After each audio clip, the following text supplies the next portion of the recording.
Chicos, hay un grupo que se ha creado el sábado y si no están agregados todos, me pasan su número para agregarlos, por favor.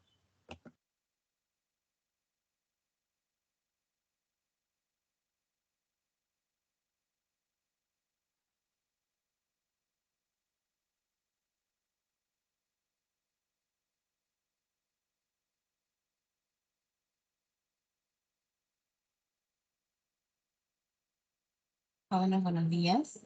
¿Me podrían decir si me escuchan bien?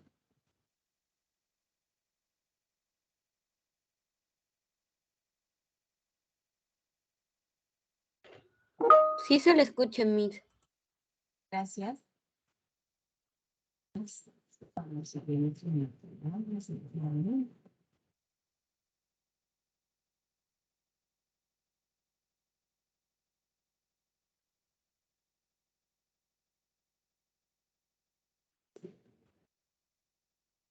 Vamos a intentar compartir pantalla.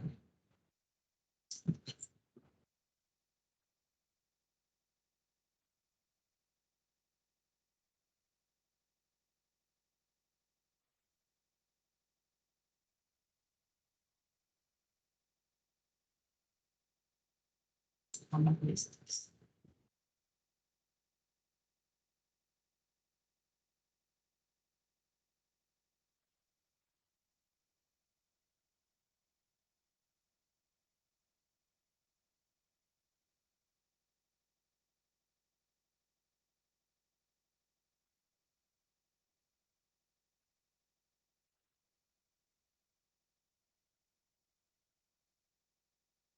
Bien, jovencito, ya está listo. Entonces, bien, el día de hoy tomamos con nuestra segunda clase. Vamos a ver el día de hoy la jerarquía textual.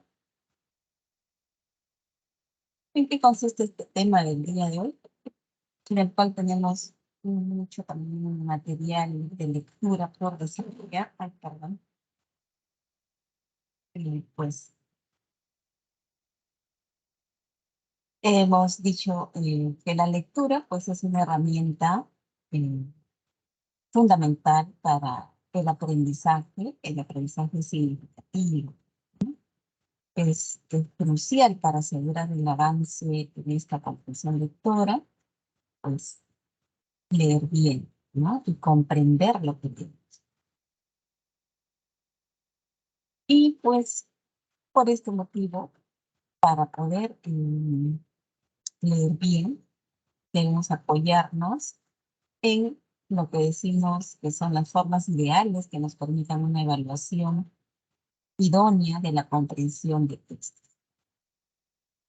Y dentro de estos están los siguientes tipos.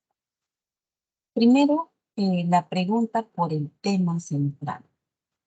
¿Qué es el tema central? ¿Cómo identificamos el tema central? El tema central es esa frase nominal o medular o la palabra clave de que trata un texto. Esta frase nominal o esta palabra clave es el que le da sentido y significado, ¿no? Y nos da también la idea de lo que trata, de lo que viene en el contenido del texto. En inglés se le denomina subject, theme, adjective o topic, ¿no? Bien. Y decimos frase nominal. ¿Qué es una frase nominal? Es una frase donde no hay un verbo conjugado. En lo que nosotros estamos acostumbrados a ver como el tipo, ¿no? No vemos un verbo conjugado, no es una oración. ¿Bien? Mm. Luego, del tema central también tenemos la idea principal. Y la idea principal es ese enunciado que refleja la parte que tiene la mayor jerarquía cognitiva, ahí donde está una información esencial del texto.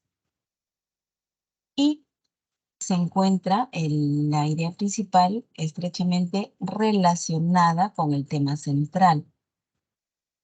Porque cuando identificamos, por ejemplo, la idea principal debe contener el tema central. Entonces, es importante recordar que únicamente obteniendo en primer lugar, pues, obteniendo el tema central, podemos hallar la idea principal. Por ejemplo, si el tema central es las investigaciones sobre el cáncer, y si ustedes ven, esta decimos que es una frase nominal, porque no hay un verbo conjugado. Las investigaciones sobre el cáncer, y sí nos dan la idea de qué es lo que trataría el texto, ¿no? La idea principal podría ser así, ¿no? De la siguiente manera. Las investigaciones sobre el cáncer están destinadas a prevenir y tratar esta compleja enfermedad. Si esta es la idea principal, como ustedes ven, está contenida aquí el tema central. Por eso está la estrecha relación. La idea principal debe contener el tema central. Bien. También el otro ítem que mide nuestra comprensión de lectura es la pregunta por el resumen o síntesis del texto. Y sabemos que el resumen o síntesis del texto es la formulación de la idea central, ¿no? Nuestro tema principal, más una ampliación, una compilación del contenido total del texto, como un pequeño resumen que nos da la idea principal. Y bueno, el resumen, mm, lo que nosotros tenemos que mostrar dentro del resumen, es decir esto, ¿no? Ser breve y decir lo esencial del texto. Debe estar contenido el tema central, debe estar contenido la idea principal y tal vez una compilación más, poquito más, un agregado más del contenido total del texto, ¿no? Una pequeña ampliación más de la idea principal.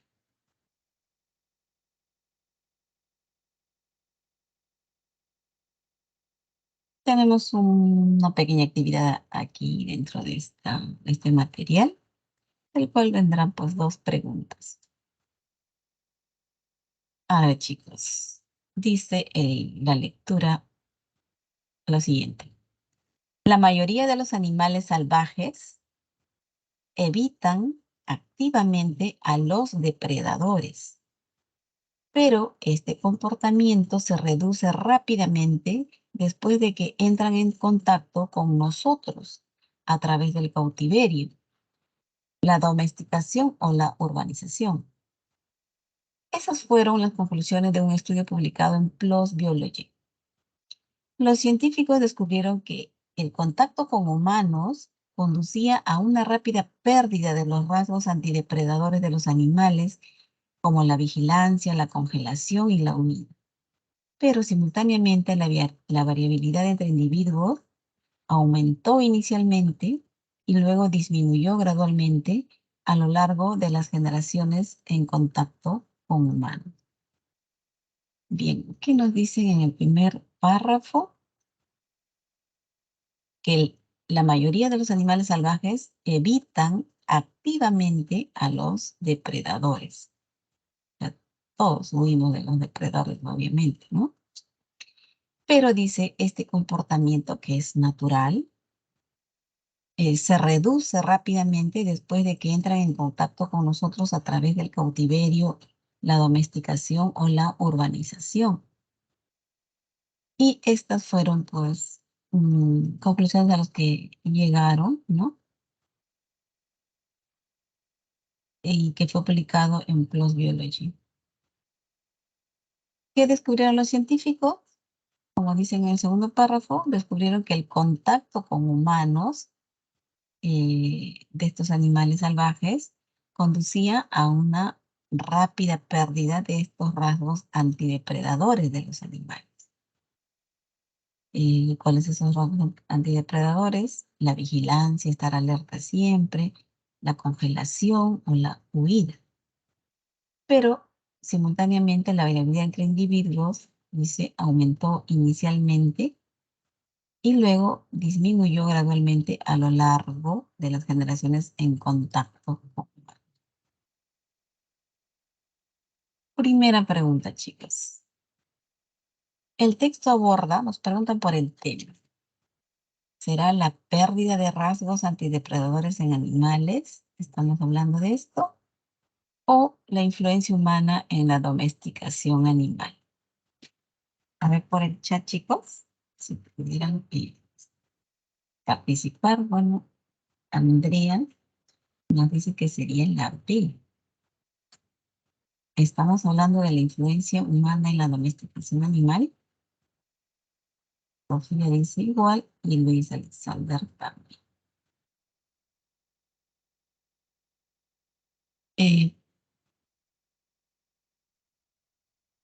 Bien, vamos a dejar pendiente porque en el siguiente diapositiva tengo las respuestas, para que lo vean los dos al mismo tiempo.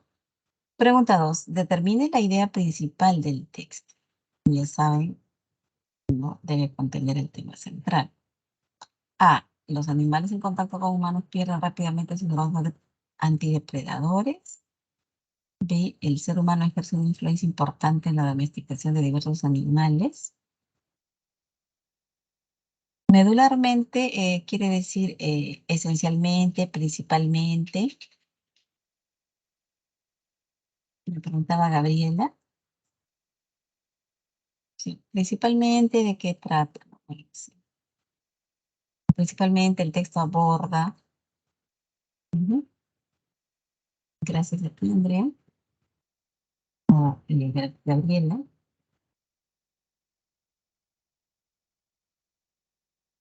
Andrea, Xiaomi van por la A. Sofía también. Bueno, Luis y Génesis también. Bien, tienen aquí las respuestas al texto. Y en el primer caso, pues nos habíamos equivocado, ¿verdad, chicos? El texto está abordando, y lo dice desde inicio, en el primer párrafo, porque me parece que todos, casi todos dijeron la B, ¿no? Entonces, y si ustedes ven en el primer párrafo, inicia diciendo que la mayoría de los animales salvajes evitan activamente a los depredadores. Y esto es un comportamiento natural, ¿no? En estado de naturaleza. Pero cuando ya interviene el hombre, ¿no? Pues, poniéndolos en cautiverio a los animales o domesticándolos, dice este texto que, ¿no? Cuando entran en contacto con nosotros, los seres humanos, ¿no? A través ya sea del cautiverio o domesticación, ¿no? Este comportamiento se reduce, ¿no? Se pierde, ¿no? Y nos hablan de una conclusión de un estudio donde los científicos descubrieron que el contacto con humanos conducía, ¿no? Hacía, ¿no? Que los animales salvajes perdieran rápidamente, ¿no? Dice acá una rápida pérdida de los rasgos antidepredadores de los animales, ¿no? Bien. Entonces, tanto en el primer párrafo como en el segundo, nos están hablando de esto, ¿no? La pérdida de rasgos antidepredadores en animales, ¿de acuerdo? Bien. Y en el caso de la segunda pregunta, parece que la idea principal, ya les dije, la idea principal debe contener el tema. Nuestro tema era la pérdida de rasgos depredadores en animales. Y esto debería estar contenido en la idea principal. Y está en la alternativa A, ¿no? Los animales en contacto con humanos. Aquí está desarrollando el tema, lo está desarrollando. Cuando pierden los animales esa capacidad o ese rasgo antidepredador cuando entran en contacto con los humanos. Entonces aquí la propuesta dice, los animales en contacto con humanos pierden rápidamente sus rasgos depredadores. No, de todas maneras está nombrado esto de pierden rápidamente sus rasgos antidepredadores, es el tema central, ¿no? Y eh, está desarrollado como idea principal cuando añade que los animales en contacto con humanos pues pierden esta característica que tienen cuando pues, están en estado salvaje, ¿no? En estado de naturaleza. Bien.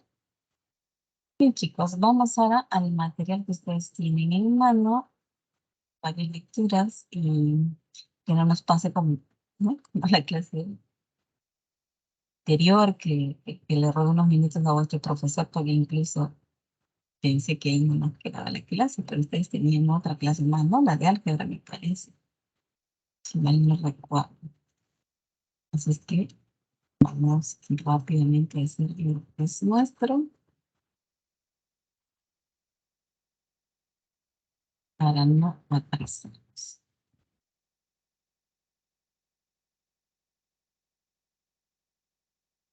Bien, vamos a identificar entonces un ejercicio de tema central. Dice el texto, estamos tomando de modelo de jerarquía textual, tema central, texto. Dice lo siguiente. Desde hace siglos, los hablantes de español identifican su lengua con dos nombres que se utilizan según la tradición y el contexto cultural. Castellano, que es la denominación más antigua, porque nació en Castilla, y español, porque su origen y difusión se relacionaron con España.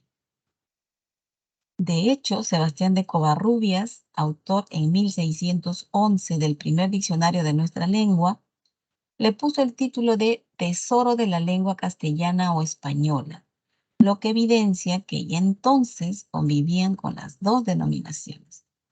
Por su parte, el primer diccionario de la Real Academia Española, llamado tradicionalmente Diccionario de Autoridades, de 1726 a 1739, incluye en su introducción un proemio que comienza así.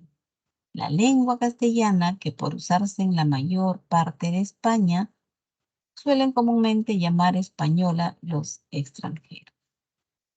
Se explica, por tanto, la denominación de española por la mirada de los de fuera. Por eso, en un mismo texto se pueden encontrar utilizados como sinónimos castellano, español, lengua española o habla castellana. Y los hablantes pueden llamar castellano o español a la misma lengua. Esto está tomado de la titula el libro Las voces del español, tiempo y espacio. Bien, entonces, ¿qué tenemos aquí, chicos? Que nos están explicando, pues, de dónde viene esa denominación que nosotros, el uso que hacemos, ¿no? Al denominar a nuestro idioma, al nuestro, ¿no? Que vino de Castilla, que vino de España. Y en realidad se refieren al mismo idioma, ¿no? Solo que nosotros pues estamos acá y este idioma nos lo fue traído, eh, como dice acá, eh, mm, la denominación más antigua porque nació en Castilla. ¿Dónde nació el castellano? En Castilla, ¿no? Y bueno, Castilla está en España, pero decimos español no tanto por eso, sino porque por el origen también, ¿no? Porque nos lo trajeron aquí. La mirada es de los de fuera, nosotros somos de los de fuera, ¿no? Y nos referimos a nuestro idioma como castellano o español para, ¿no? El uso de denominar a nuestra habla castellana o a nuestra lengua española. Bien. Pregunta por el tema central. Podemos establecer que el tema central que desarrolla el texto se corresponde a, la lenta conversión del idioma castellano al reconocido español. Hay una conversión. Conversión viene de convertir, ¿no? B, las denominaciones de la misma lengua, español y castellano, a eso se corresponderá. Las dos denominaciones de la misma lengua. C, el español como la denominación correcta a la lengua de España. Vamos a reducir para ver nuestra respuesta. En el caso de la alternativa C, no sería, ya la vamos descartando, chicos. ¿Por qué razón? ¿Qué dice? El español como la denominación correcta. No nos han hablado y nos están diciendo que tanto es válido llamarle a nuestra lengua, al nuestro, ¿no? Como español o como castellano, ¿no? No hay una denominación correcta, no se mencionado antes. Por ese lado ya la C la descartamos, ¿no? La D, la nula distinción en el uso de los términos español y castellano, o sea, es confuso el uso de los términos en español y castellano.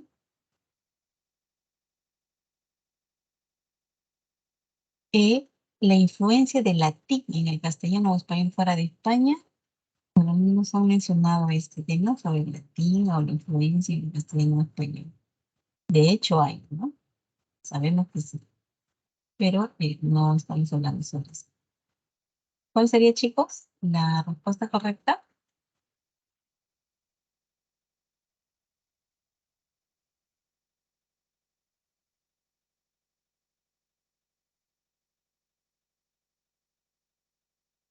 ¿Me oyen? Porque de repente hay una falla por acá.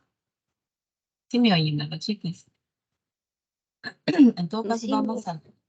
¿Ya? Gracias a Gabriela dice que sería la A. Si desean, repasemos el texto. Nos dice que desde hace siglos los hablantes de español, ¿quiénes son los hablantes de español?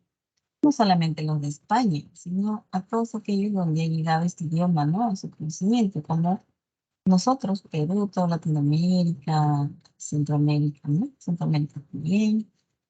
Incluso ya hay una buena parte en Estados Unidos que hablan español, no porque sea su lengua originaria, sino porque ha habido mucha inmigración, ¿no? Muchos latinos están allá. En África hay parte de África que hablan español, ¿no? Pero este idioma, ¿de dónde ha llegado? Ha llegado eh, de España, por eso le llamamos español. Y el origen de este idioma ha sido dentro de España un lugar llamado como Castilla, ¿no? Por eso de ahí viene el nombre de castellano, porque procede de Castilla, un lugar de España, ¿no? O español, porque bueno, en contexto general viene de España, ¿no? Entonces, su origen y difusión se relacionaron con España. De hecho, dice acá el texto, Sebastián Covarrubias, que ha sido autor del primer diccionario en nuestra lengua, y eso ha sido escrito en 1611, le puso el título de Tesoro de la lengua castellana o español, con su diccionario, lo que evidencia que ya entonces convivían con las dos denominaciones. O sea, esas denominaciones no es nueva, ya viene de antes, porque hasta él, que escribió en 1611 el primer diccionario, ¿no? De nuestra lengua, le puso por título a su libro Tesoro de la lengua castellana o español. O sea, como que utilizaban esas dos denominaciones para significar lo mismo, que para decir, para denominar a esta lengua, ¿no? Esta lengua que nosotros usamos también. Entonces dice, ya desde esos tiempos, si él le puso ese título a su libro en 1611, entonces ya desde ese entonces se usaba tanto se denominaba a nuestro idioma como español, castellano, ¿no? Y por su parte, el primer diccionario de la Real Academia Española, llamado tradicionalmente Diccionario de Autoridades, esto ya fue del 1739, 100 años después de Covarrubias, dice, incluye en su introducción un proemio, ¿no? Que comienza así. La lengua castellana que por usarse en la mayor parte de España suelen comúnmente llamar española los extranjeros. Estaría dando el concepto, ¿no? De lo que es la lengua española, que por usarse en la mayor parte de España, así lo denominan los extranjeros, ¿no? Por tanto, dice el texto al final, se explica la denominación de española por la mirada de los de fuera. Claro, nosotros estamos aquí y nos trajeron la lengua de España, porque si no hubiesen venido los españoles a traernos, trayéndonos este idioma y otras cosas más, ¿no? Pero en el caso específico del que tratamos aquí el idioma, nuestro idioma sería otro, ¿no? Y como ha sido traído fuera, nosotros lo llamamos así. Pero entonces dice, los hablantes pueden llamar castellano o español a la misma lengua. A ver, resolvamos la primera pregunta y ya vamos avanzando un poquito más acelerados, chicos. ¿Cuál será el tema central? Gabriel había dicho que es la A, la lenta conversión del idioma castellano a la población español. Em, ya desde ahorita le diría que esto no es correcto porque no estamos hablando de una conversión del idioma. No es que se ha convertido del castellano al español. Más bien lo que nos dicen es que castellano y español es lo mismo. Estamos utilizando dos nombres para una misma, para denominar una misma cosa. ¿Mm? ¿Cuál sería, chicos? A ver, Gabriela, ¿cuál sería si no fuera la A? Miss, disculpe, creo que tiene que actualizar los mensajes. Esos son de la anterior actividad. Ay, ay, ay, ay. Sí, gracias. Ya lo- Gracias. Verlo, por favor.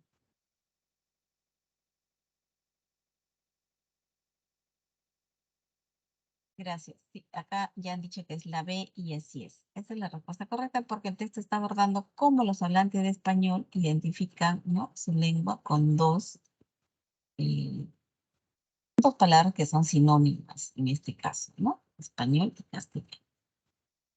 Es decir, lo podríamos llamar, son sinónimas. Muy bien, chicos, y vamos Miss, con... Sí, sí, sí, ¿cuál es tu pregunta?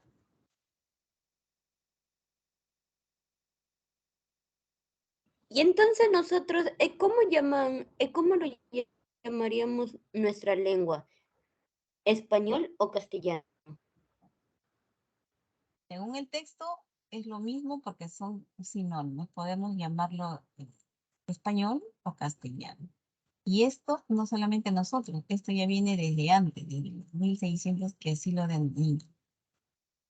Español lo dicen porque viene de España y castellano porque su origen de este idioma es Castilla, ¿no? Pero así nos dice que es sinónimo.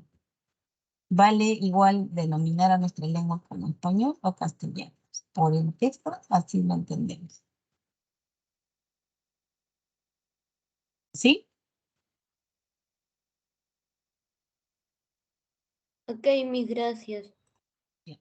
Ahora vamos a leer un texto para identificar la idea principal, un ejercicio de idea principal. Dice el texto. El concepto de seguridad sostenible se relaciona con dos organizaciones o instituciones emblemáticas de los Estados Unidos, como lo son el Centro para el Progreso Americano, ¿tá?, y el Centro para una Nueva Seguridad Americana. Durante el gobierno, el presidente Barack Obama, no obstante circunscribirse a este gobierno, revela dos contextos históricos distintos que hacen que la seguridad sostenible se perfile como un concepto que supera lo estrictamente militar.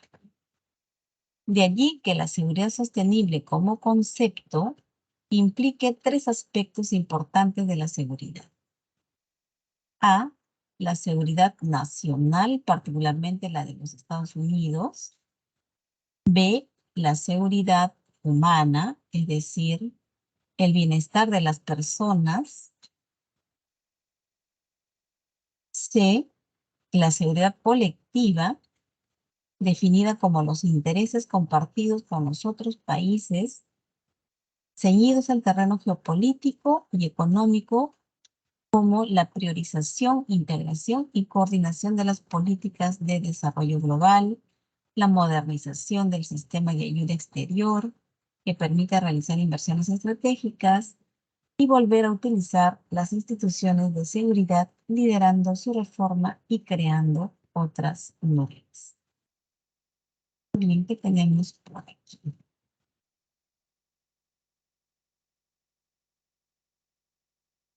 Nos dicen al inicio que el concepto de seguridad sostenible se relaciona con dos organizaciones que son emblemáticas en los Estados Unidos, la CAP y el CNAS, ¿no? Centro para el Progreso Americano y el Centro para una Nueva Seguridad Americana. Y nos dicen que durante el gobierno del presidente Barack Obama, no obstante circunscribirse a este gobierno, revela dos contextos históricos distintos que hacen que la seguridad sostenible se perfile como un concepto que supera lo estrictamente militar. Si bien es cierto, como dicen al inicio, el concepto de seguridad sostenible se relaciona con dos organizaciones que son estrictamente militares, como la CAP y el CNAS, pero que durante el gobierno de Barack Obama, esto más bien se ve en dos contextos, ¿no? Distintos. Entonces, la seguridad sostenible ya se ve o se perfila como un concepto que supera lo estrictamente militar.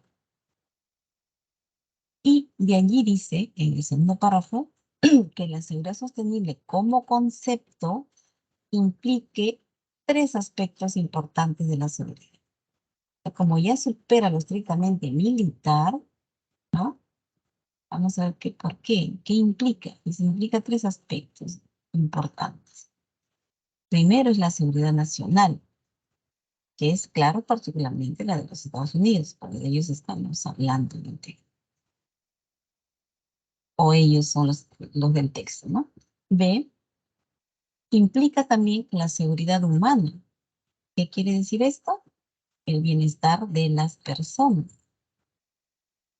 Y C, implica también la seguridad colectiva. Es decir, implica a los otros países, ¿no? La seguridad de los otros países.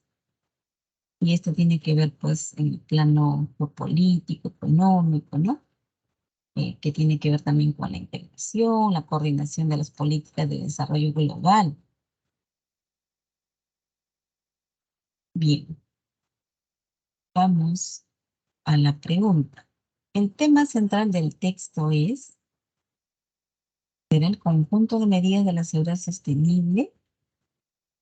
B, la gestión de riesgos para la seguridad sostenible. ¿Será la variedad de formas de la seguridad sostenible? D, la definición del concepto de seguridad sostenible. O E, la seguridad sostenible y el gobierno de Obama. ¿Qué dicen, chicos? ¿Cuál será el tema central?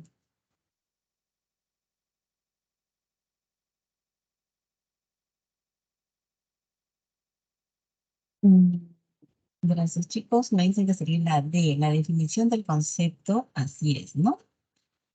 El texto está desarrollando en qué consiste, ¿no? Como concepto, la seguridad sostenible, ¿no? Es decir, nos está diciendo qué entendemos por seguridad sostenible y qué implicancias tiene, ¿no?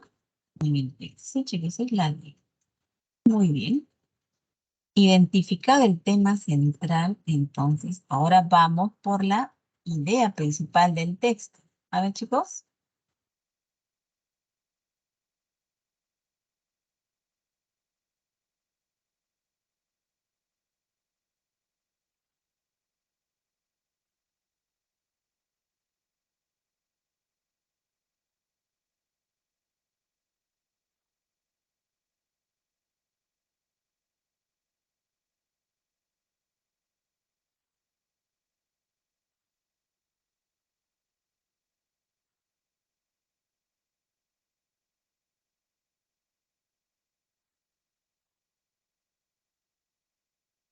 Bien, chicos, ustedes están señalando que sería la B.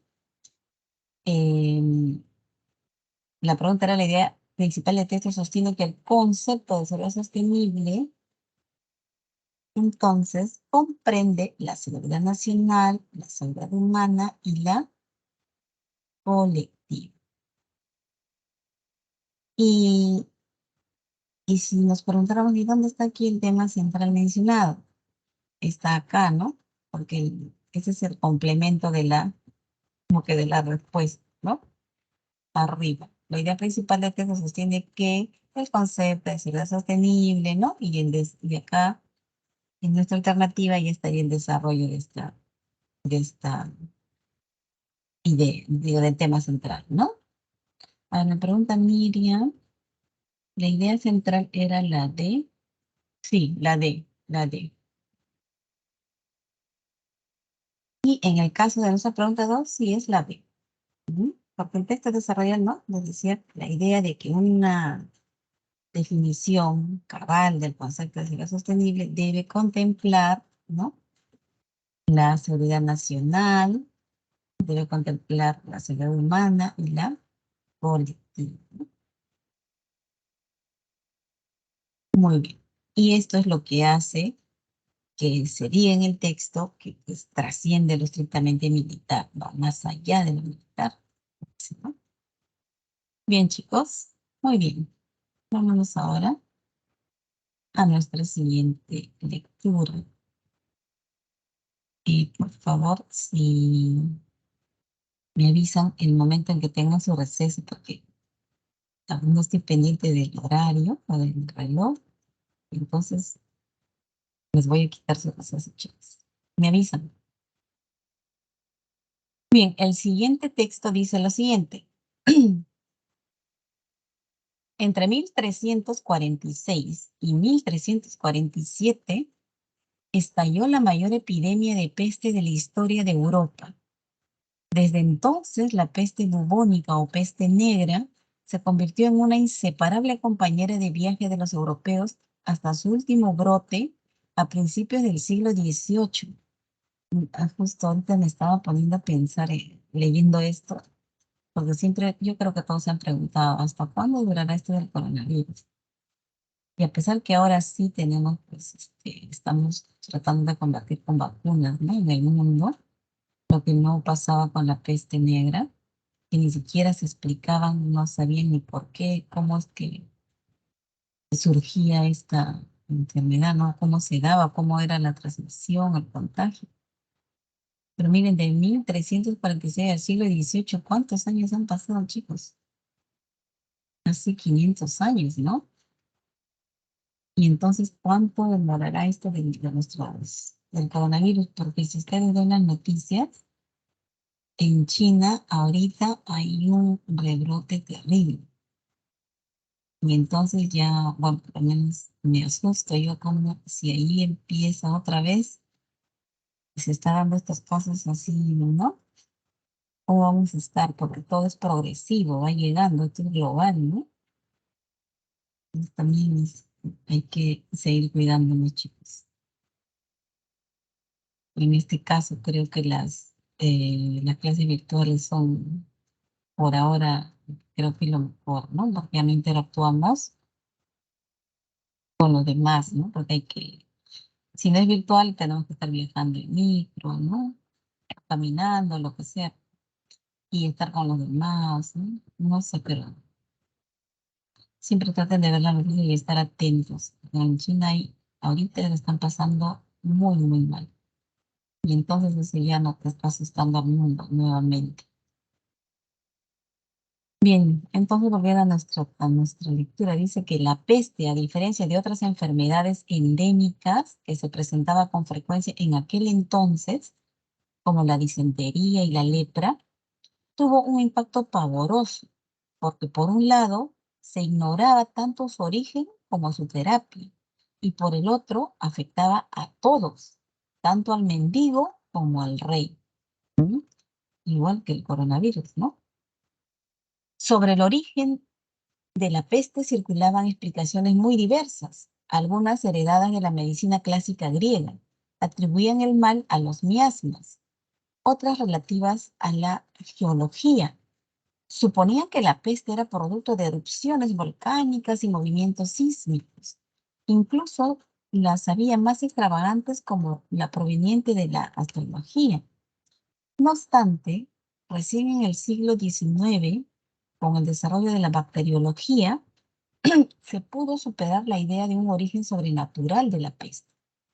Los bacteriólogos Kitasato y Yersin, de forma independiente, pero casi al unísono, descubrieron que el origen de la peste bubónica era la bacteria Yersinia pestis, que afectaba a las ratas negras y se transmitía a través de sus parásitos, las pulgas, las cuales inoculaban el bacilo a los humanos luego de picarlos. Se trataba pues de una zoonosis, es decir, de una enfermedad que pasa de los animales a los seres humanos, y el contagio era fácil, ya que ratas y humanos convivían en graneros, molinos y casas, circulaban por los mismos caminos y se trasladaban con los mismos medios, como los barcos. Muy bien, creo que está bastante claro, pero ahora vamos a tratar de hacer un pequeño resumen. Entonces, ¿cuándo estalló la mayor epidemia de peste? La mayor, es decir, antes debe haber surgido, ¿no? Antes de 1346. Y les digo así porque vamos infiriendo de lo que nos dice. Dice que entre 1346 y 1347 estalló la mayor epidemia de la peste. O sea, eso no fue el inicio, fue el peor momento, ¿no? Debe haber iniciado antes. Y desde entonces, dice, la peste bubónica o peste negra, como se conoció, o sea, es sinónimo de, ¿no? Peste bubónica o peste negra son sinónimos. Se convirtió en inseparable compañera de viaje de los europeos hasta su último brote a principios del siglo XVIII. Es mismo COVID, chicos, ¿no? Y es como un compañero. En cualquier momento nos da, en cualquier momento, pues, ¿no? No podemos estar, si nos relacionamos con alguien, ya corremos el riesgo, ¿no? De contagiar o ser contagiados. Porque el momento que uno lo adquiere, todavía ni siquiera te enteras, pero ya estás contagiando, ¿no? Ni siquiera tienes la intención, no sabes, no tienes la intención de contagiar, pero ya va en camino. Bien, dice el texto que la peste, a diferencia de otras enfermedades que se daban en ese tiempo, por los 1300, ¿cuáles eran las otras enfermedades que se daban? Comúnmente la lepra, la disentería, que viene a ser un mal de estómago, ¿no? Y que también tuvo, dice, un impacto pavoroso, pues, ¿no? Esto de la peste negra. ¿Por qué? Porque se ignoraba el origen y se ignoraba no solamente cómo es que se daba esta enfermedad, sino cómo tratarla. Y afectaba a todos. Esto no era, ¿no? Esto afectaba tanto al mendigo como al rey. Nadie se salvaba. Y sobre su origen circulaban explicaciones diversas. Algunos los atribuían a los, dice, por ejemplo, a la geología. Suponían que la peste era producto de erupciones volcánicas, ¿no? O movimientos sísmicos. Recién en el siglo otros los atribuyen a los miasmas. ¿Qué son los miasmas? es esto que se desprende de los cadáveres, ¿no? Materias, de la materia en descomposición, suponían que podría ser eso también. Bueno, recién en el siglo XIX, después de los 1300, después de 500 años, con el desarrollo ya de la bacteriología, se pudo superar la idea de un origen sobrenatural de la peste, ¿no? Y los bacteriólogos, Kitasato y Yersin, de forma independiente, es decir, no es que hayan trabajado juntos, sino cada uno en su lugar, en su país tal vez, descubrieron que el origen de la peste negra era la bacteria que afectaba a las ratas negras. Entonces, descubrieron que se transmitía a través de los parásitos de las ratas, pulgas, las cuales si nos picaban, pues nos inoculaban ese mal. Sí, claro, si la rata estaba enferma de ello y nos picaba su pulga, la pulga de la rata enferma, nos picaba a los humanos, pues nos transmitía. Es decir, se trataba de una zoonosis, animal, ¿no? Una enfermedad que es transmitida, que pasa del animal al ser humano. Y el contagio, pues, era fácil, porque las ratas es como un animalito doméstico, entre comillas, ¿no? Porque viven en las casas, ¿no? En los graneros, en los molinos, y se trasladaban en los mismos medios en esos tiempos, por ejemplo, en los barcos, ¿no?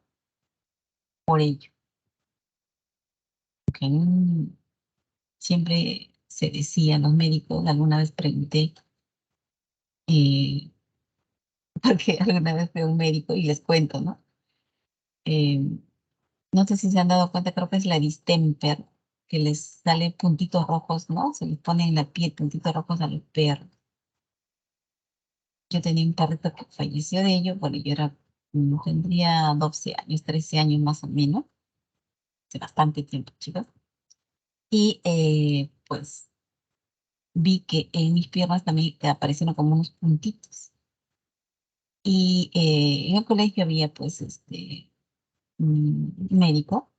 Entonces me acerqué en el colegio y les dije que mi perrito había muerto de distemper y se me había contagiado, ¿no? Y claro, el médico se rió porque me dijo que eh, las enfermedades de los animales no pasan a los seres humanos. Eso me dijo, o sea, me acuerdo, pero ahora sabemos que no, ¿no? Porque hay tantas mutaciones que ya, ahora sabemos que no, hay zoonosis, ¿no? Pero bueno, lo mío era otra cosa, ¿no? No era distemper, chicos. Bien, no recuerdo qué fue. Entonces, pregunta 1. Podemos sostener que el texto gira en torno a, nos están preguntando por el tema central, las epidemias medievales, las causas de las plagas. Ya Cecilia ya tiene ya la peste bubónica o negra. Ya tienen su respuesta.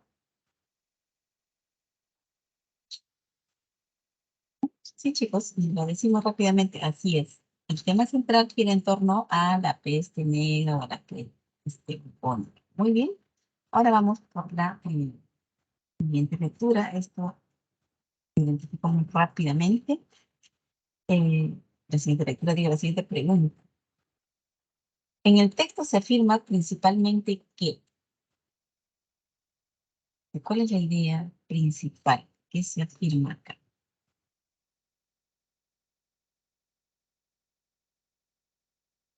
Identificamos nuestro tema.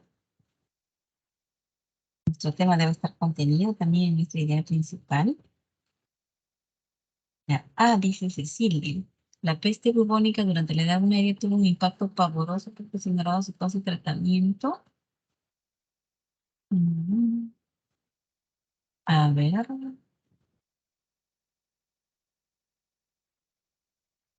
¿Podríamos mejorar esa respuesta? Si no hubiera otra mejor, podría ser esa la respuesta, pero creo que pueden revisar otra alternativa también.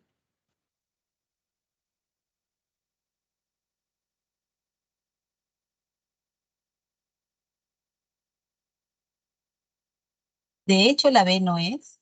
Esto de las causas de las plagas europeas, ¿no? Que guardaban relación con fenómenos geológicos. Esto lo menciona como una de las, ¿no? De las posibilidades del origen de la peste bubónica. Ujú. Por la C, ¿no? La peste bubónica o negra es una zoonosis, es decir, se transmite de animal a humano y se propagó durante la Edad Media por la convivencia con las ratas. Así es, ¿no? Así es, esta es. Porque en el texto se define qué es la peste bubónica y se resalta la propagación, ¿no? ¿Y cómo es que se propagó? Nos dicen por la convivencia usual, ¿no? De los humanos con estos animalitos. La E nos pregunta Andrea Miss, ¿por por qué qué no la puede ser E. la... Ah, como, a ver, vamos por parte. Ya. Eh, Andrea nos decía por qué no la E. ¿Qué dice la E? La pandemia de peste bubónica que afectó en el siglo XIV fue la más devastadora en la historia de la humanidad. Mm, a ver, primero, si decimos fue la más devastadora, la que afectó en el siglo XIV. ¿Mm? Ahí te dejo la pregunta. Y la A dice, ¿no? La peste bubónica, ¿no? Está bien, pero si tú ves abajo en la C, te dan las dos palabras, los sinónimos, ¿no? La peste bubónica o negra, ¿ya? Ahí va una diferencia. Volvamos a la A. La peste bubónica durante la Edad Media tuvo un impacto pavoroso porque se ignoraba su causa y tratamiento. Pero nos preguntan por la idea principal. Si bien es cierto, acá en la A está contenido el tema central porque es la peste bubónica, haciendo mención de la negra que es su sinónimo, está. A ver, vamos por la idea principal. Y como dice en la pregunta también, en el texto se afirma principalmente que se afirma principalmente que durante la Edad Media tuvo un impacto pavoroso porque se ignoraba su causa y tratamiento, o se afirma principalmente que es una zoonosis, que eso ya nos dice también, ¿no? Que se transmite pues de animal a humano y que se propaga durante la Edad Media por la convivencia con las ratas. O sea, ya nos dan eh, la razón, ¿no? ¿Sí? ¿Sí, chicos? ¿Estamos de acuerdo? Es más completa, ¿no? Esta idea, este desarrollo de la idea principal. Gracias, Miss. Bueno, chicos, gracias a ustedes. Vámonos ahora a la pregunta por el mejor resumen. ¿Cuál de estas alternativas resume mejor esto que hemos leído? Ya resumo un poco para ver las cinco alternativas.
Bien, chicos, ustedes están viendo por la B.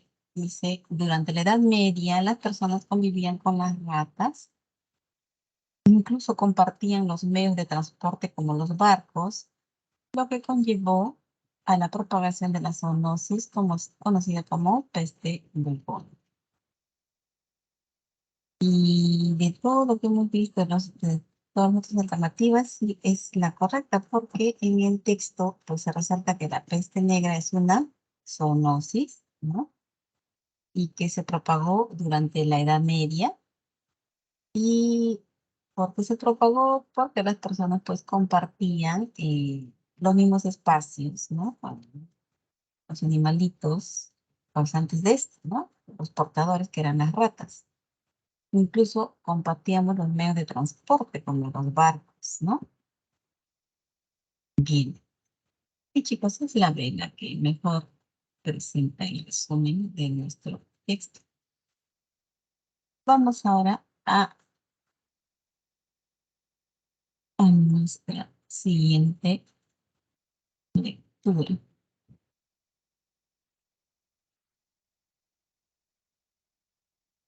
Y dice lo siguiente.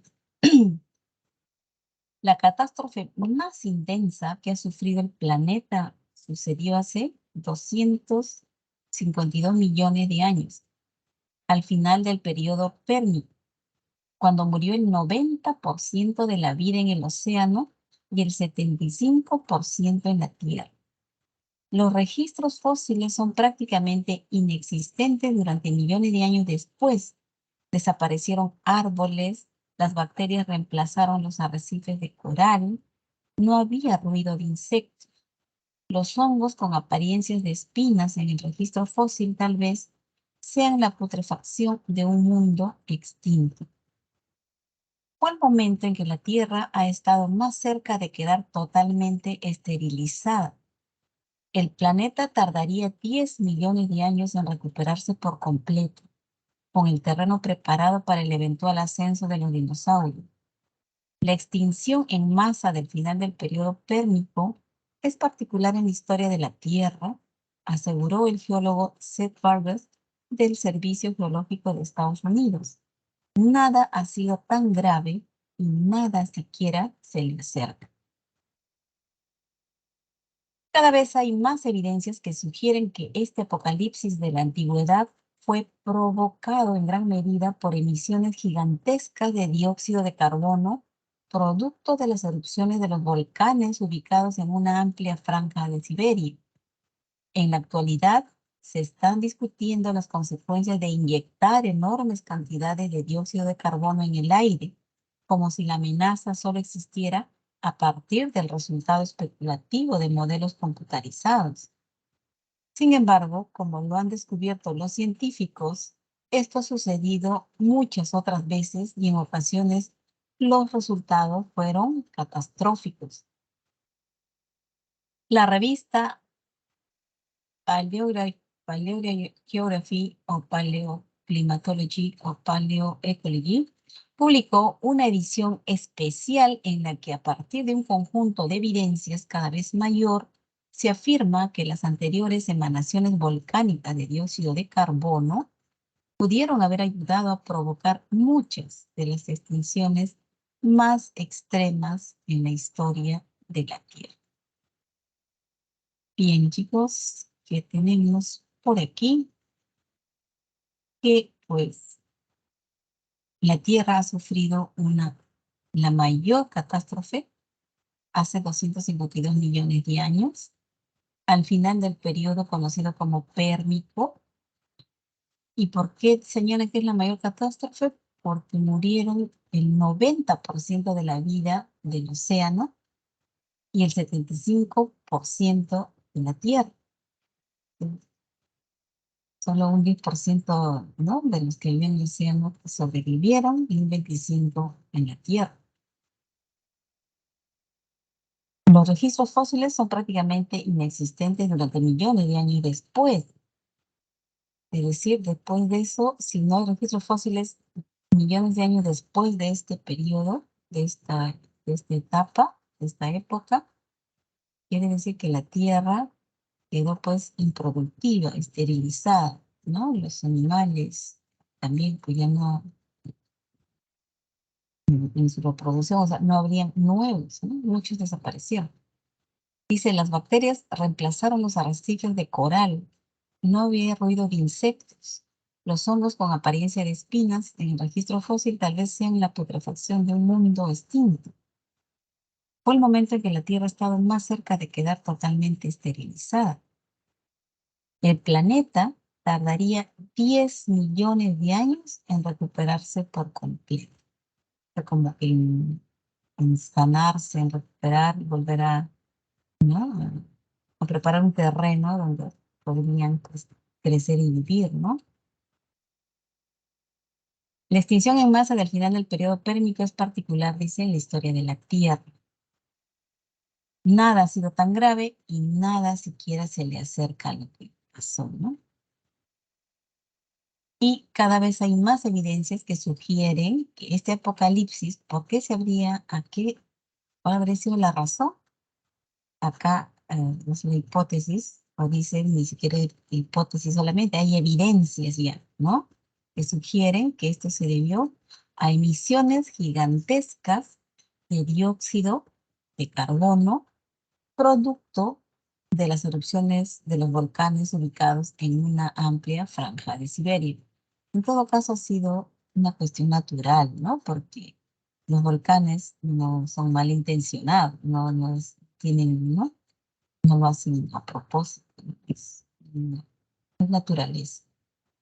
Pero en la actualidad se está discutiendo las consecuencias de inyectar enormes cantidades de dióxido de carbono en el aire, como si la amenaza solo existiera a partir del resultado especulativo de modelos computarizados.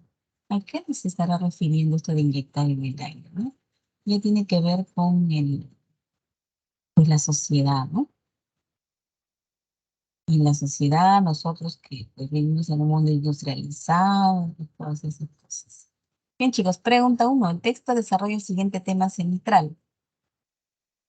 A ver, el periodo pérmico ocurrió hace 10 millones de años, o las consecuencias de la emisión del dióxido de carbono, o la catástrofe prístina. Prístina quiere decir de orígenes antiguos, hace muchos años, más peligroso ocurrida en la Tierra, de los cambios climáticos derivados de fenómenos volcánicos o el cambio apocalíptico que ocurrió en la Tierra. Por aquí ya me están señalando que serían la E, la B, la C.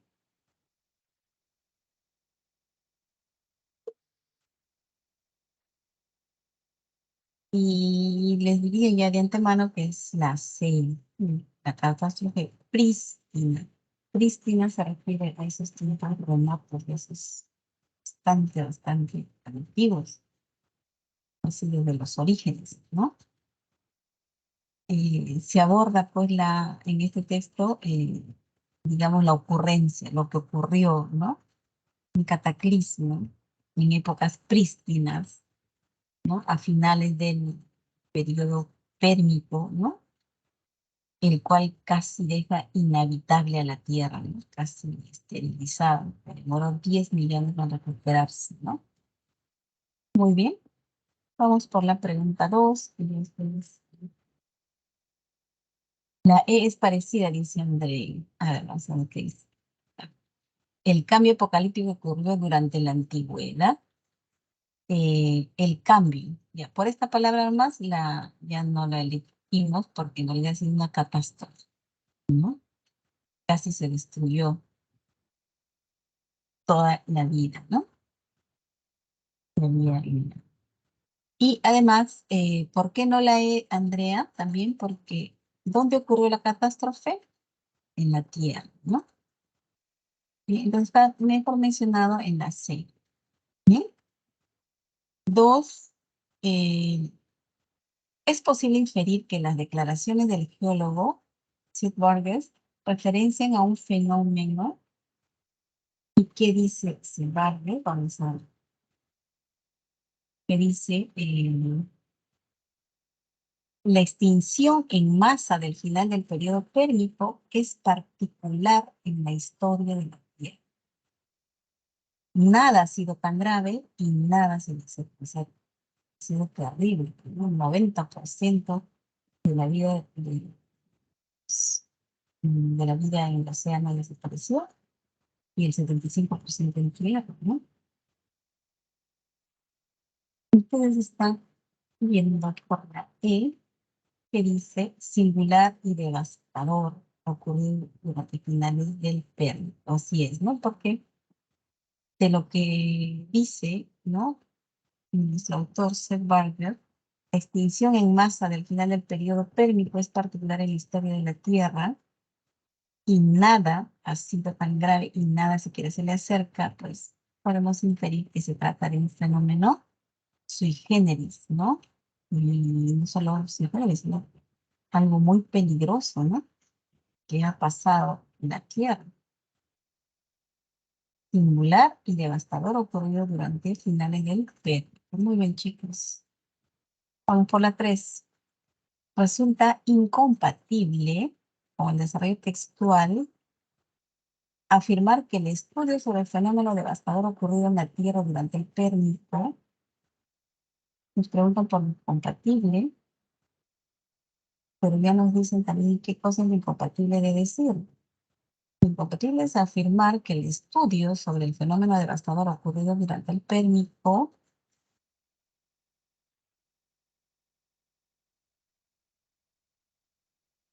ujú,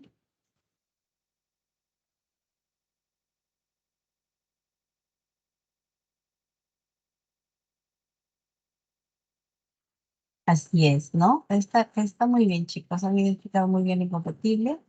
Decir que el estudio sobre el fenómeno este devastador que sufrió la Tierra, de esta catástrofe, ¿no? Durante el periodo pérmico, se sustenta en abundante material fósil, es incompatible, porque el texto lo que María nos dice es que casi no existe material fósil, ¿no? Y lo poco que se ha encontrado tal vez sea un relicto, algo que ha dejado o algo que ha quedado de esa materia descompuesta, nada más. No hay, no tenemos mayor eh, muestra. Sería la A, que será lo incompatible. Así no tenemos material fósil después de esta catástrofe. Muy bien, chicos. Vamos ahora a la pregunta 4. Se deduce del desarrollo textual que la hecatombe, esta catástrofe ocurrida al final del Pérmico en la Tierra, en épocas primitivas, prístinas,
y algunos dicen la B o la A.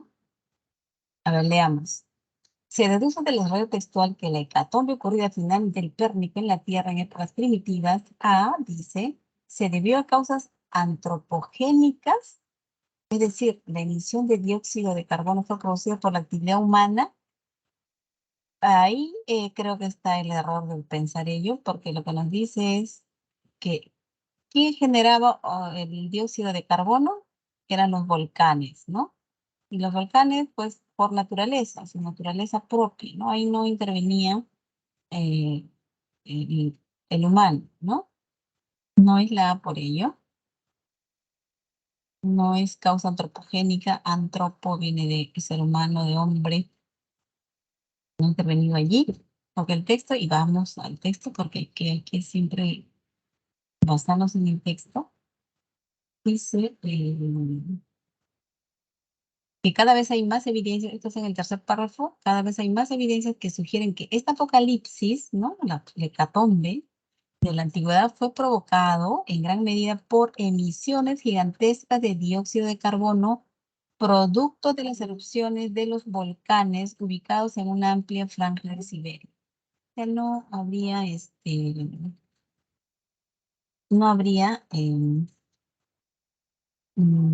es por causa actividad humana, no es antropogénico el origen. Bien. Luego nos dicen que sería la C. Ocasionó que los dinosaurios desaparezcan debido al descenso drástico de la temperatura en el planeta. La C. Pero acá más bien nos dicen que... a ver, vamos mejor al texto para que yo no... Dice, después de que nos menciona que fue por causa de estas erupciones de los volcanes, no, más arriba, mencionan a los dinosaurios, el segundo párrafo, que dice, ese momento que pasó, que ocurrió esta catástrofe, fue el momento en que la Tierra ha estado más cerca de quedar totalmente esterilizada. El planeta tardaría 10 millones de años, después de 10 millones, en recuperarse por completo con el terreno preparado para el eventual ascenso de los dinosaurios. O sea, 10 millones después de ese hecatombe recién hace su aparición, ¿no? Los dinosaurios. ¿Ya? Es lo que está diciendo el texto. ¿Estamos de acuerdo, chicos? Entonces, en el tiempo en que hubo esa catástrofe, todavía no existirían los dinosaurios, ¿no? Luego, nos dicen también que sería la D, que fue ocasionada por volcanes cuya potencia para destruir el planeta ha sido desmentida por científicos serios. No nos desmiente nadie, más bien al contrario. Es como si nos dijesen, a ver, bueno, yo tengo también un texto acá impreso, nos dicen que cada vez hay más evidencias, ¿no? Que sugieren que digamos, aceptar esta hipótesis, ¿no? Hay evidencias. Ya no solamente sería una hipótesis, sino como que se estuviese sosteniendo en evidencia de que esta catástrofe se debió a las emisiones de dióxido de carbono de los volcanes. Ahí es evidencia.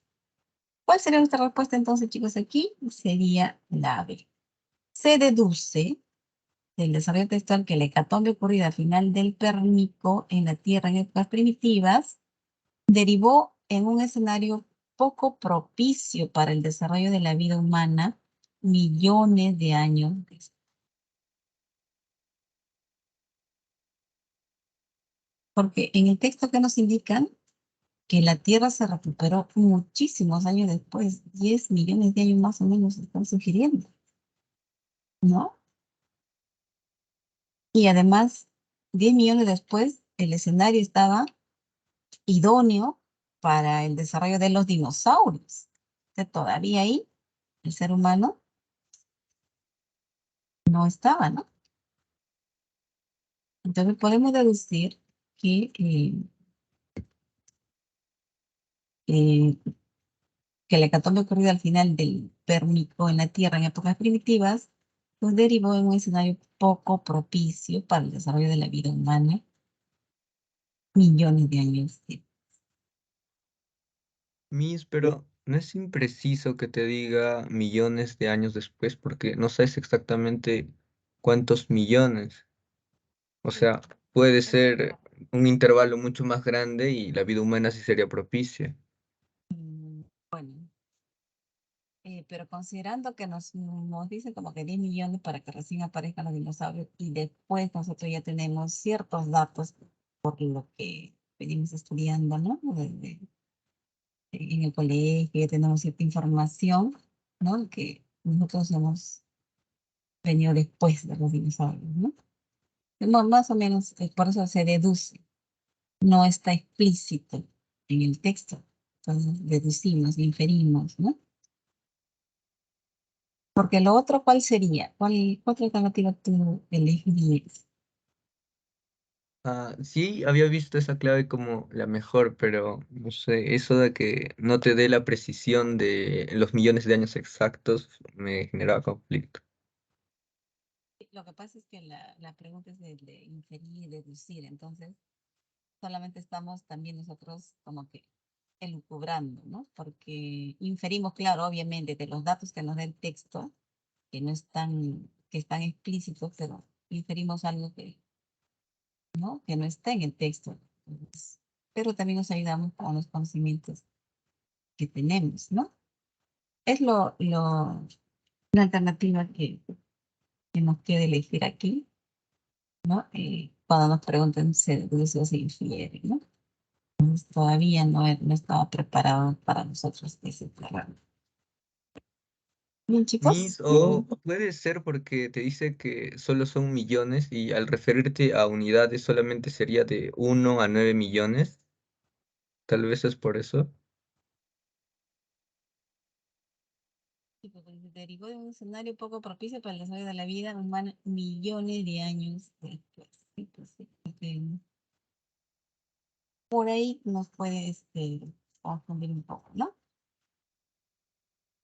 Gracias, Miss. Ya, ahora vamos para nuestra siguiente pregunta, que es de extrapolación. A ver, vamos a colocar en otra situación. Dice, si las emisiones volcánicas de dióxido de carbono a gran escala fueran infrecuentes en nuestro planeta,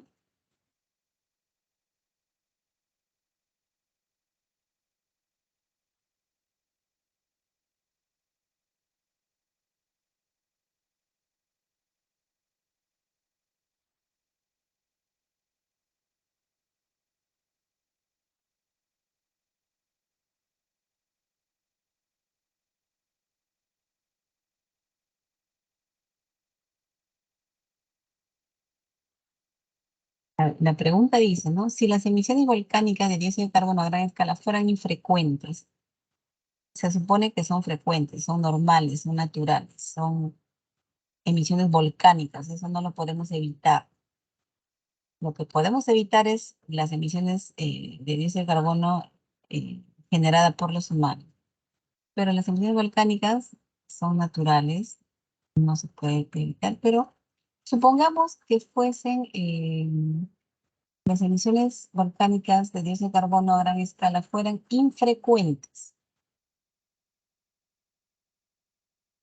que no solieran darse, digamos, en nuestro planeta.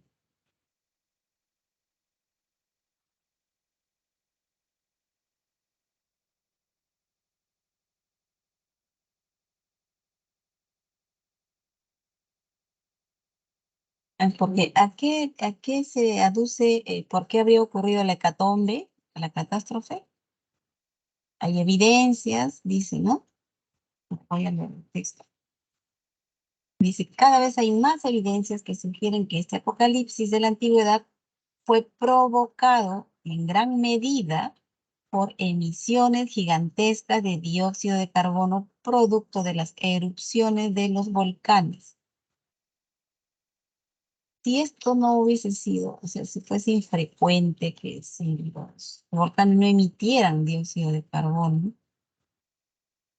mucho menos de esas gigantescas emisiones, ¿no?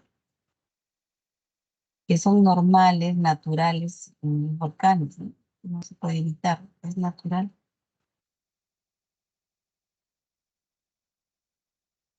Entonces, a ver, muchos dicen que sería la D. Posiblemente las extinciones anteriores habrían ocurrido por fenómenos climáticos distintos y sin relación con la emisión del dióxido de carbono, ¿no? Esto es una deducción válida, pues, ¿no? Porque, ¿por qué nos dicen hay evidencia ¿no? Que había sido debido a esto, a las emisiones de carbono que se dan en cantidad, ¿no? los volcanes, ¿no? Si esto no fuese así, si los volcanes no emitieran dióxido de carbono y que fueran infrecuentes, o sea, casi nada, ¿no? Casi nunca emitieran, entonces esta catástrofe posiblemente, ¿no? Incluso las extinciones anteriores habrían ocurrido por fenómenos climáticos distintos, ¿no? Que no tuviesen ninguna relación con la emisión de dióxido de carbono, ¿verdad? Porque, les repito, se dice que el fenómeno de emisión de dióxido de carbono volcánico es más frecuente de lo que se piensa, ¿no? De manera que es una causa, pues, plausible para que ocurran estos hecatombes en nuestro planeta. Y si estos fueran infrecuentes, como dice la pregunta, las causas de desastres, pues, a gran escala serían otras, ¿no? Muy bien, chicos. Pues, vamos por nuestra siguiente lectura. Tenemos todavía bastante tiempo antes del receso. No sé qué tantas lecturas tenga. Bueno, igual tenemos que avanzar, porque no quiero perjudicarlos en la siguiente clase. Bien, dice aquí, quienes no queremos a ningún precio que la economía de mercado fracase, sentimos que está muy mal defendida por los teóricos que admiten como normales ciertos despropósitos. Para ellos, no es el Estado quien debe impedir el expendio de productos letales, sino que deben ser los propios consumidores quienes a través de información adecuada decidan en razón del precio y solo en razón del precio cuáles productos, basura o no, desean consumir. Lo contrario, preconizan, puede convertir a la política de protección al consumidor en un arma contraria a los intereses de los propios consumidores, pues obligaría a que una economía de pocos recursos tenga que soportar los sobrecostos que tienen los productos de mejor calidad, reduciéndose así los niveles de bienestar. En la lógica de ellos, cuando el consumidor compra productos basura, asume un riesgo consciente, considerando que tal riesgo queda compensado con el beneficio de un precio menor y que el consumidor, a través del proceso de ensayo-error, va depurando racionalmente su capacidad de libre elección. En otras palabras, debe tener la libertad de equivocarse y rectificar su error en el siguiente ensayo.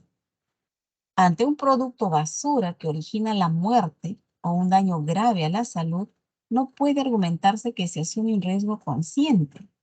Ante esa clase de productos, el cacareado proceso del ensayo-error no pasa de ser una entelequia, como la primera equivocación, el consumidor, recluido en un hospital o en la tumba. No podrá jamás reparar su error ni convertirse en un elemento libre y consciente del mercado. Respecto del derecho del consumidor que debe contar con una información relevante sobre lo que adquiere, sostienen que no se debe exagerar sobre el contenido de la información relevante, pues el exceso de información encarece el producto y confunde al consumidor. En realidad, argumentar sobre cuál es la información relevante, tratándose de un producto basura, es un ejercicio académico que no conduce a nada. El producto basura no tiene ninguna información para el consumidor, ni relevante ni no relevante, ni poco relevante ni muy relevante. Su sistema es el de la no información y este es regla para todos los productos basura, aún para aquellos que no originan daño a la salud. Está tomado del artículo Lo barato sale caro, de Laros. Bien, ¿qué tenemos aquí entonces, chicos?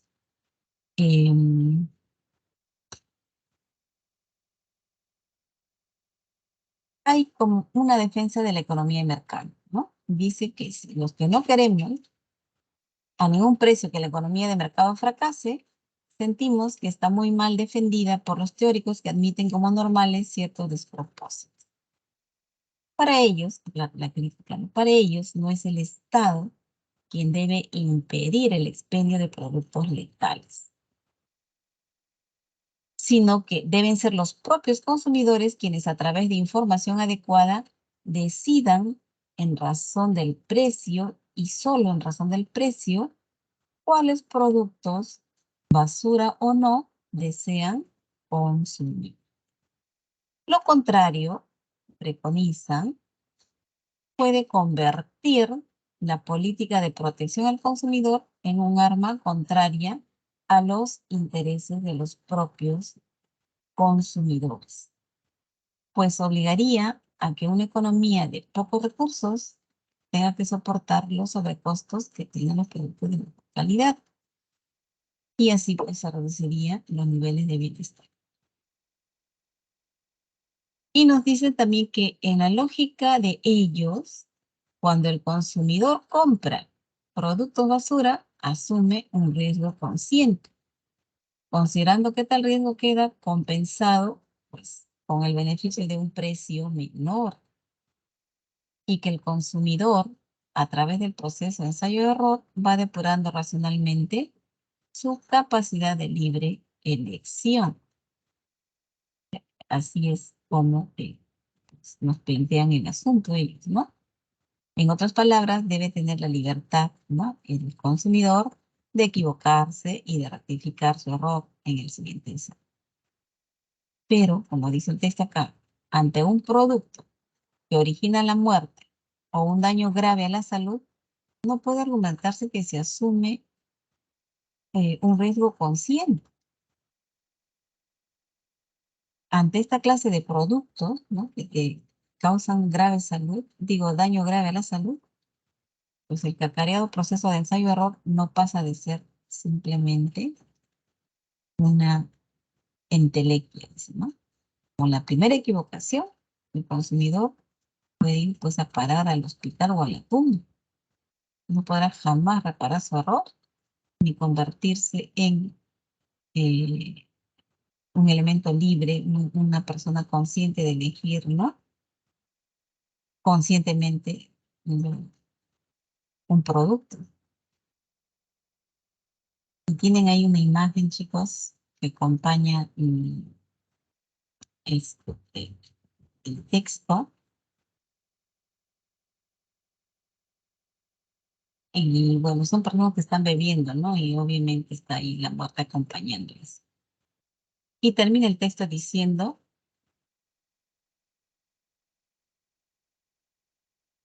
respecto del derecho del consumidor que debe contar con una información relevante sobre lo que adquiere, sostienen que no se debe exagerar sobre el contenido de la información relevante, pues el exceso de información encarece el producto y confunde al consumidor. A ver, ¿qué entendemos por esta frase? Respecto del derecho del consumidor que debe contar con una información relevante.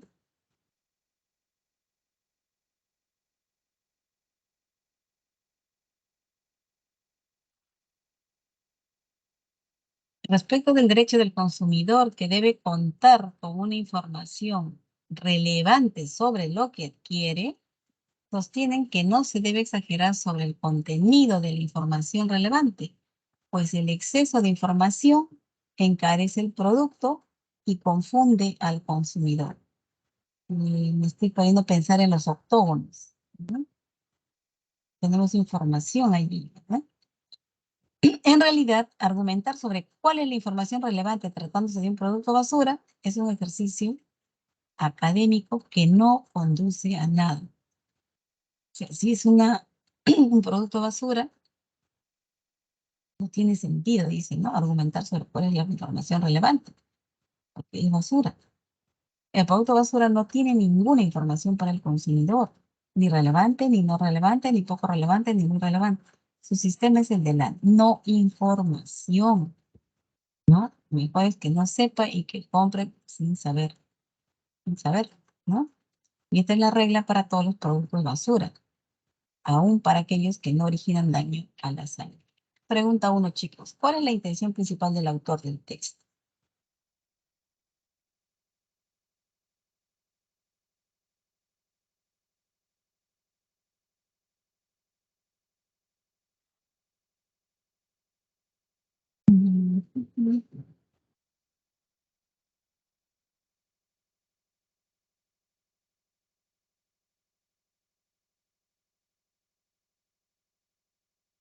¿Será su intención mostrar los graves errores de los defensores del mercado libre?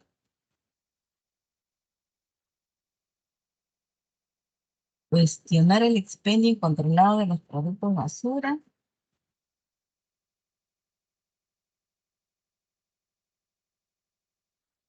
¿Reflexionar sobre los desaciertos de la economía de mercado?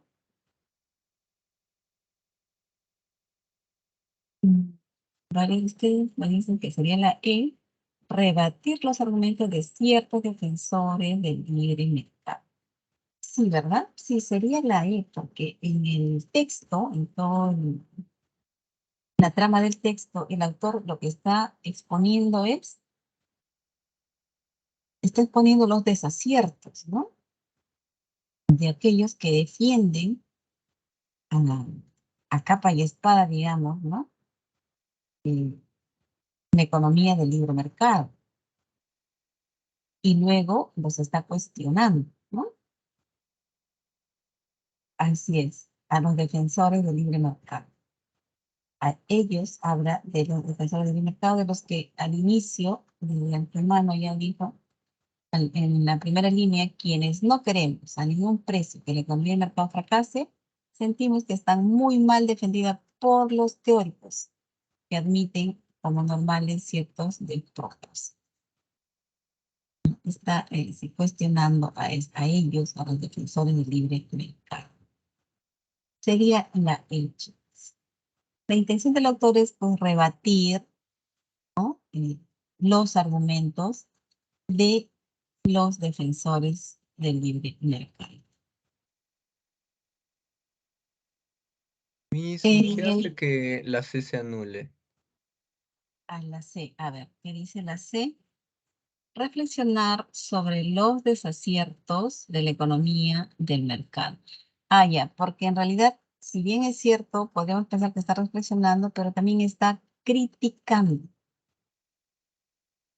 ¿verdad? Está exponiendo los desaciertos, ¿sí? Pero también está cuestionándolos. Gracias, Miss. ¿Ya? No solamente se queda en reflexión, lo está cuestionando. Nos preguntan ahora que en el texto el término intelecto, ¿qué connota?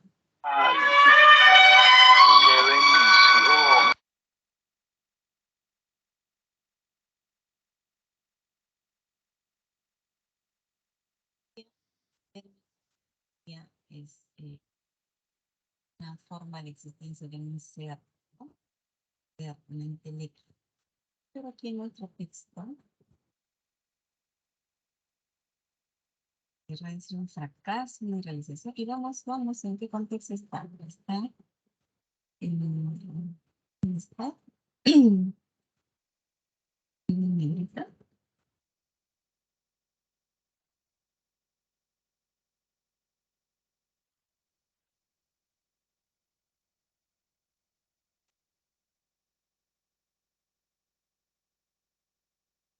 ¿En qué párrafo está?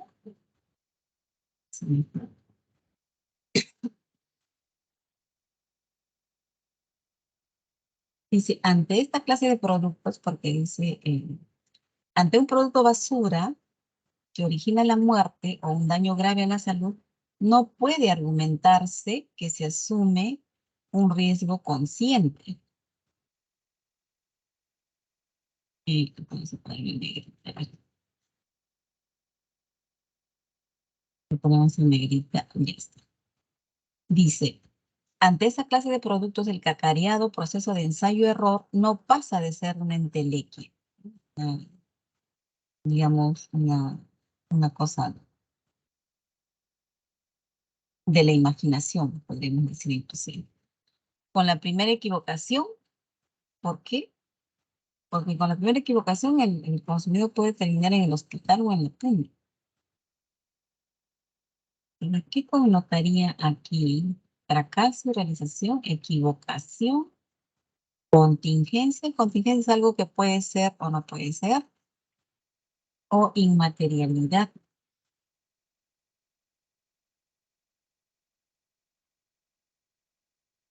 Mm, ya vimos una señal que podría ser la P.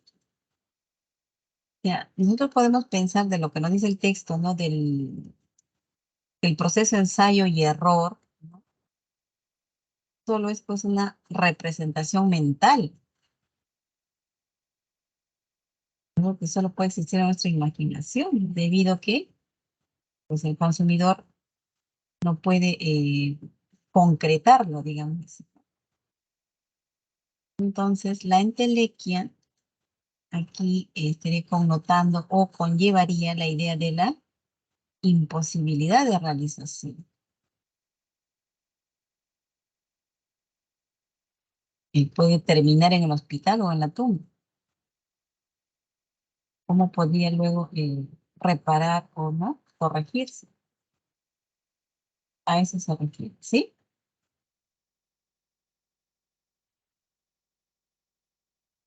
Ok.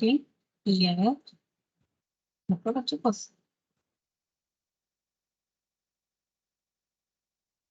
Vamos ahora a nuestra siguiente pregunta que dice, a través de la caricatura, el autor intenta retratar, digamos, a la caricatura, como decía, que ver si se me olvidó, personas que están bebiendo licor, ¿verdad? Están ya para chicos, digamos, eso porque se ve ahí las burbujitas sobre sus cabezas, ¿no? Pero pues están en el lado de la muerte, ¿no? Al lado de ellos está la muerte, la guadaña, también está ahí.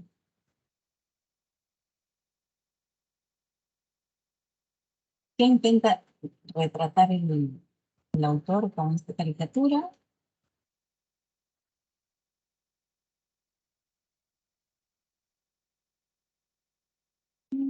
Para mí, Martín Sebastián, que sería la B, el ocultamiento de la información sobre los productos del mercado y el riesgo de evasión de responsabilidad que ello implica. Mm,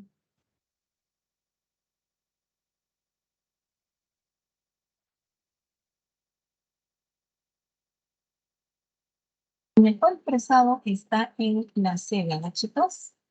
La C dice, el autor intentaría pues, retratar la venta con engaño de productos basura y el peligro que estos representan para la vida y la salud de los consumidores, ¿no? Pero de acuerdo con el texto, el, el rostro encubierto que tiene ahí, ¿no? El que tiene al lado la guadaña, eh, la guadaña es como este arma, ¿no? Que representaría el ocultamiento, ¿no? De la información sobre el producto basura y la amenaza, pues, que este producto basura representa. Mira, ¿qué más en este momento? ¿Cómo está este personaje? Como enmascarado, con unos ojos semicerrados, ¿no? Los otros personajes, pues ya están mareaditos, digamos, ¿no? Ya tienen los ojos cerraditos los consumidores de la bebida, que no perciben, pues, la calidad del producto que están tomando, ¿no? Y además no lo perciben por falta de información también. Oculta, podríamos pensar todo eso, ¿no? Muy bien. Vámonos a nuestras respuestas.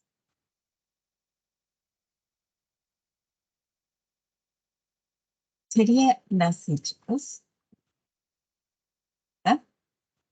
A través de la caricatura, porque la D, miren, dice un diálogo entre consumidores de bebidas alcohólicas que bajo la fuerza de una amenaza intentan ponerse de acuerdo. No, no hay ninguna fuerza, una amenaza. También esa guadaña y el otro que está enmascarado representa la muerte, ¿no? Miss, pero ¿cómo evidencia esa imagen el engaño? No es más el que esté oculto y el hecho de que los que están bebiendo alcohol no pueden verlo. Podríamos pensar, por eso vuelvo a la imagen, porque esa imagen está como cubierto, ¿no? Pareciera que es incluso una máscara, ¿no?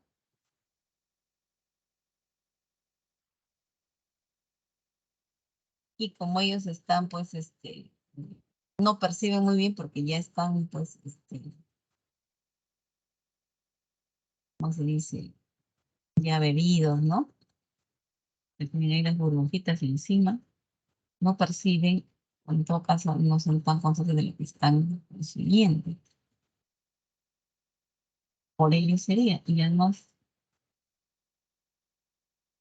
las alternativas, dice acá una práctica muy arraigada del juego libre del mercado en el que el vendedor suele permanecer en el anonimato, el vendedor.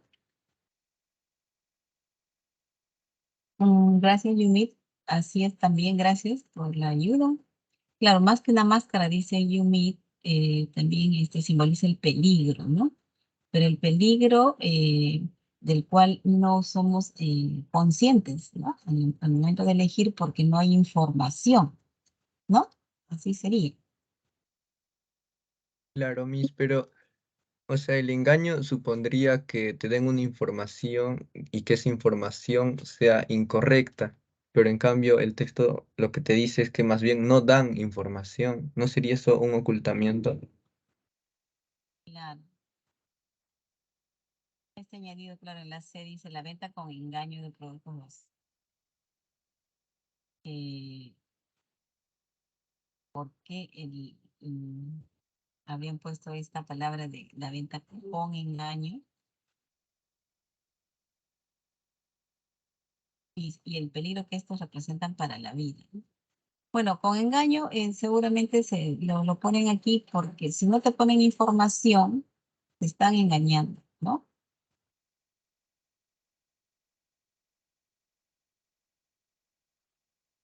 Si no hay información, pues hay engaño, porque si no quisieras ocultar nada o engañar nada, pues pones la información y que decide el cliente, ¿no?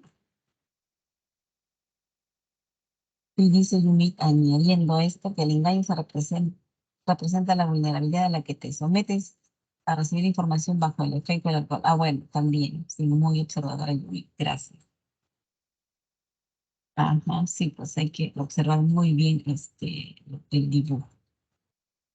¿De acuerdo, Miss, y chicos? Sí. entonces, ¿qué descarta la clave B? Ya ven. Ya. El ocultamiento de la información sobre los productos de mercado y el riesgo de evasión de responsabilidades que ello implica. A ver, ¿qué entiendes tú por el ocultamiento de la información sobre los productos del mercado? Ya, los que venden ocultan la información. Y el riesgo de evasión de responsabilidades que ello implica. ¿Quién está evadiendo responsabilidades? Los que lo venden, ¿no? Pero, o sea, no está completo. Ahí tendría que acá también estar implicados o incluidos los consumidores, ¿no? Que no Pero está Miss, incluido. así como asumes en la C que el engaño puede significar el que desocultamiento de la información, en la clave B, la evasión de la responsabilidad, ¿no también supondría que es el que te está vendiendo el producto el que va a evadir la responsabilidad? Escapemos del texto del tema central. ¿Qué cosas se está defendiendo en el texto? Es una crítica, ¿no? A los que pues, apoyan lo del libre mercado, pero sobre todo lo que está buscando es cuidar los consumidores, a los consumidores, ¿no?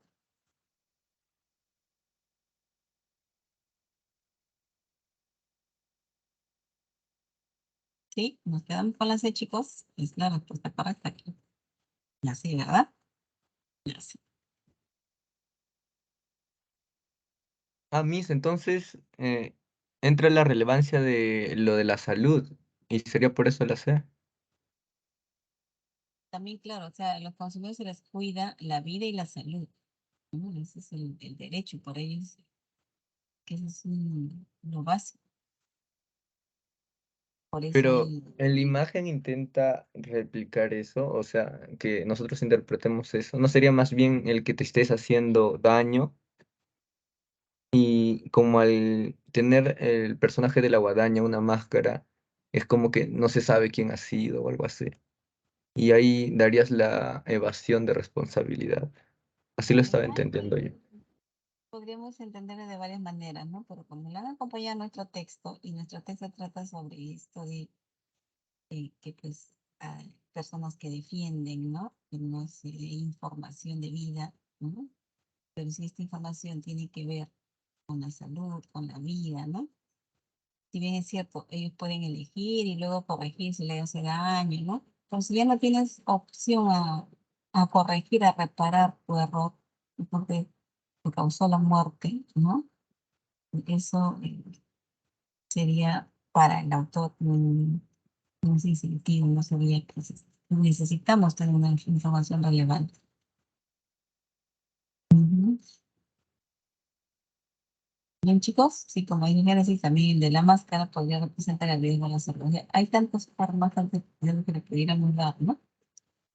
Muy bonita. Mostrar. Claro, la muerte está viendo a los consumidores a quienes engañó, pero no le importa, ¿no? Si mueren o no, no les importa.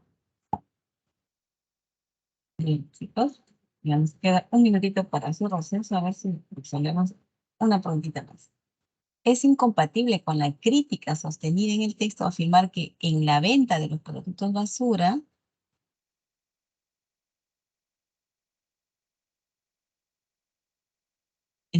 es incompatible afirmar que en la venta de los productos basura,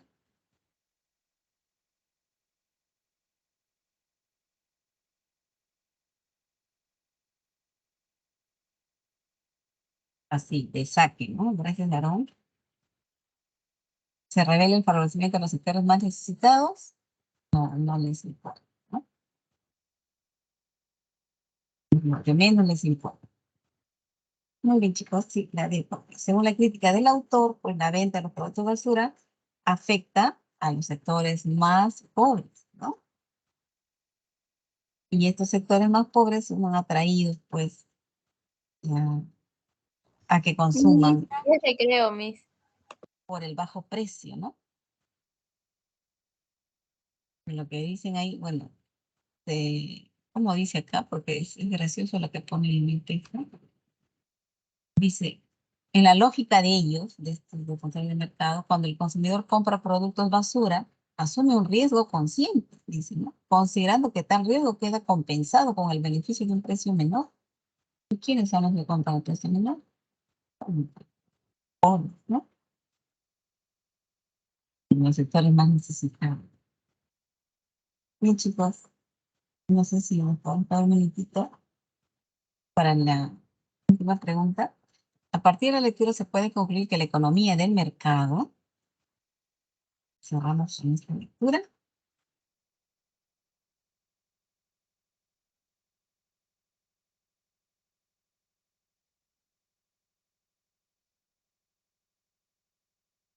lo que el autor dice es que el Estado debe intervenir, ¿no? En la economía, o sea, defiende la economía. El autor no es que se vaya en contra de la economía de mercado, también sí, pero el Estado dice, ¿no? Precisa que el Estado debería intervenir para, pues, evitar el fracaso de esta economía de mercado.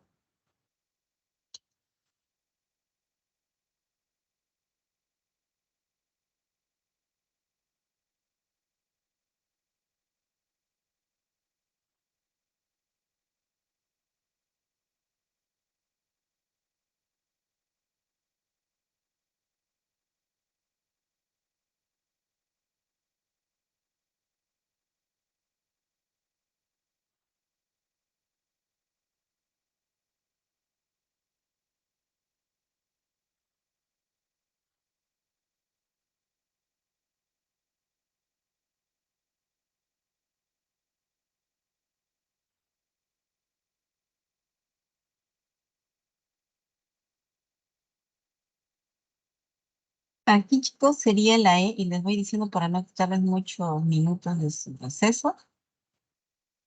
Podemos concluir a partir de la lectura que la economía de mercado no es infalible, que contra sus distorsiones y excesos se requiere la intervención del Estado para garantizar su vigencia, ¿no?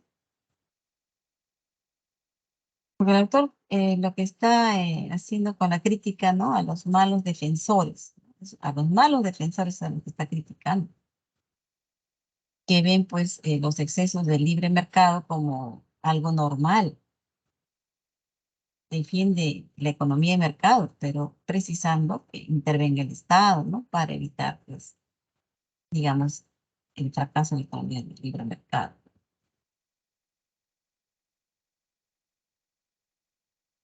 Bien, chicos, los dejo hoy con su descanso, ya no les queda mucho, 12 minutitos. Regresamos, chicos.